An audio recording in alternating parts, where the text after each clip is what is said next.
विजयनगर का एक नागरिक था रमैया। सीधा साधा आदमी था, लेकिन जाने कैसे उसके बारे में यह प्रचारित हो गया कि जो भी रमैया का मुंह सुबह सवेरे देख लेता है उसका कुछ न कुछ बुरा होता ही है। रमैया बहुत मनहूस है, इसलिए उसका मुंह नहीं देखना चाहिए। लेकिन काम तो दुनिया को अपने करने ही थे। काम करने के लिए घर से बाहर निकलना ही था और रमैया को भी अपने काम करने ही थे, तो रमैया को भी अपने घर से बाहर निकलना ही था। घर में बंद होकर न रमैया काम कर सकता था और न दूसरे लोग काम कर सकते थे, इसलिए आमना सामना रमैया से लोगों का होता ही रहता था। लोग बहुत चिढ़ते थे, लेकिन फिर भी रमैया का मुंह कभी न कभी सामने पड़ ही जाता था। अब रमैया मनहूस है, यह बात उड़ते उड़ते सम्राट कृष्णदेव राय तक भी पहुंच गई। तो सम्राट को बड़ा आश्चर्य हुआ और जिज्ञासा भी हुई कि क्या सचमुच में ऐसा हो सकता है। उन्होंने रमैया को राजमहल में बुलवाया और उसे रात को अपने ही कक्ष में सोने के लिए कह दिया, ताकि जब वे उठें तो सबसे पहले रमैया की ही सूरत देखने को मिले। और उनके कक्ष में रमैया के अलावा और कोई नहीं था। कक्ष के द्वार बंद थे, तो सुबह जब महाराज उठे तो रमैया की ही सूरत सामने थी। उसके बाद महाराज अपनी दिनचर्या में लगे। सुबह जो आहार लेते थे, बाल भोग यानी नाश्ता, उसका समय हुआ और वो जैसे ही अपनी चौकी पर आहार लेने के लिए बैठे, ऐसे ही पता नहीं कहां से तेजी से उड़ती हुई एक मक्खी आई और सीधे उनकी थाली में गिर पड़ी। तो सम्राट का एकदम मन खराब हो गया। उन्होंने कहा, नहीं, मुझे भूख नहीं है, मन विचलित हो गया है और मैं नहीं खाऊंगा। सब लोग कहते रह गए, जो पकाने वाले थे, रानियां थी, कि सम्राट दूसरी थाली लगा देते हैं, लेकिन उन्होंने कहा, नहीं, मेरा जी मिचला रहा है। इसको मक्खी को देख के मुझे घिन आ गई, वो एकदम मेरे उसमें गिर पड़ी कटोरी में, तो हटा दो, मैं खा लूंगा दिन में।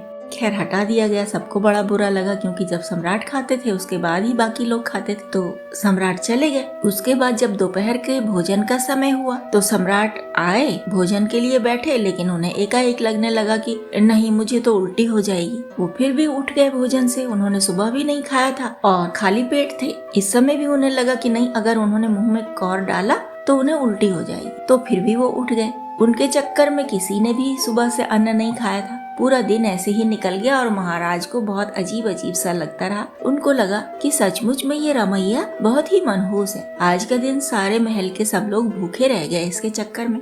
ऐसे ही ये आम जनता के बीच घूमता होगा तो पूरी जनता को कितना कष्ट होता होगा, कितनी परेशानी होती होगी। लोगों के जाने कितने काम बिगड़ गए होंगे अब तक इस रमैया की सूरत देखने से। तो सम्राट ने एकदम से घोषणा कर दी कि रमैया को फांसी पर चढ़ा दिया जाए, कल ही चढ़ा दिया जाए, देर न की जाए, क्योंकि इसका मुंह कोई न कोई देखेगा और उसके काम बिगड़ेंगे। पूरे राज्य की व्यवस्था बिगड़ सकती है एक मनहूस आदमी के होने से।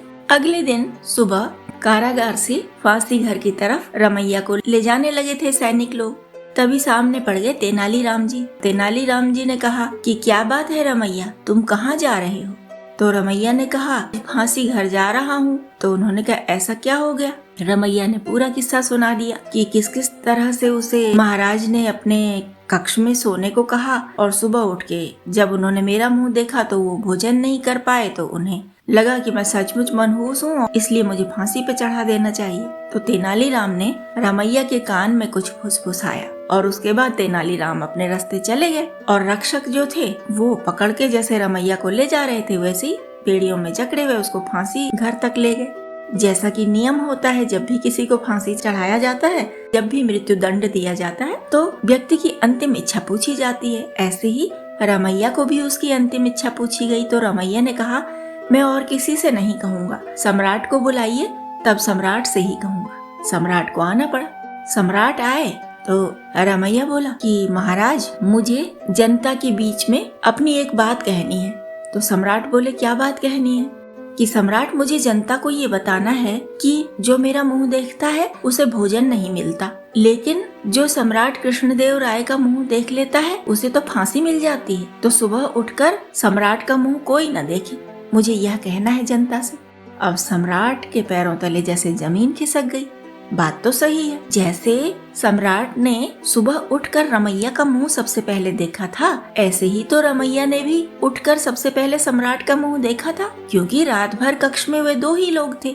तीसरा कोई था ही नहीं। और सुबह जब हुई तो उन दोनों ने एक दूसरे का मुंह देखा था तो सम्राट का तो केवल खाना छूटा था, लेकिन रमैया के तो प्राण ही छूट रहे थे। वही बात रमैया जनता को बताना चाहता था। अब सम्राट का एकदम से मन सिकुड़ के रह गया। अगर ये बात जनता तक जाएगी तो जनता की सब श्रद्धा, विश्वास और सम्मान जो कुछ भी है सब शून्य हो जाएगा राजा के प्रति, कि ऐसा मन हो उस राजा जिसका मुंह सुबह देख लो तो प्राण दंड मिल जाए।